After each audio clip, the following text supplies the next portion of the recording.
మనకి క్రికెట్లో అది T20 ఫార్మాట్ అవనండి, ఓడిఐ అయినా అవనండి, లేదంటే టెస్ట్ క్రికెట్ అయినా అవనండి, ఒక బ్యాట్స్మెన్ డక్అవుట్ అయ్యాడు అంటే ఖచ్చితంగా అదొక పీడకల్లానే మిగిలిపోతూ ఉండేది. అయితే మరి ఓడిఐ క్రికెట్లో మనకి మొత్తం కూడా ఒక 9 ప్లేయర్స్ ఉన్నారు. వాళ్ళు ఇప్పటి వరకు ఒక్కసారి కూడా ఓడిఐ క్రికెట్లో డక్అవుట్ అయిన సినారియో ఇప్పటి వరకు లేదు.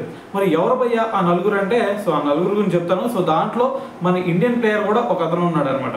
సో అయితే ఫస్ట్ ఈ లిస్ట్లో కనుక ఫస్ట్ చూసుకుంటే మనం పీటర్ కిస్టన్. సో ఇతను వచ్చేసరికి మొత్తం కూడా 40 ఓడిఐ మ్యాచెస్ ఆడాడు.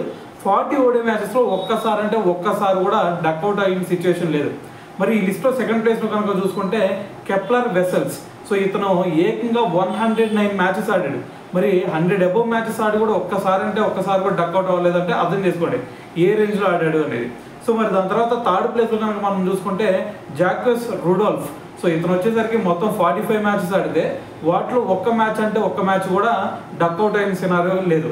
అయితే మరి వీళ్ళ ముగ్గురు పేర్లు చెప్పాను కదా, ఈ ముగ్గురు కూడా సౌత్ ఆఫ్రికన్ టీంకి చెందిన వాళ్ళే.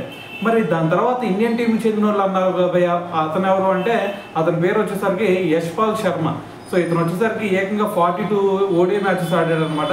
సో దాంట్లో ఒక్కసారి కూడా డక్అవుట్ అయిన సిచ్యువేషన్ అయితే లేదు. సో మరి ఓవరాల్గా చూసుకుంటే ఈ 9 అనమాట ఒక్కసారి కూడా ఓడిఐ ఫార్మాట్లో మరి డక్అవుట్ అయిన సిచ్యువేషన్ ఇప్పటివరకు కనిపించలేదు.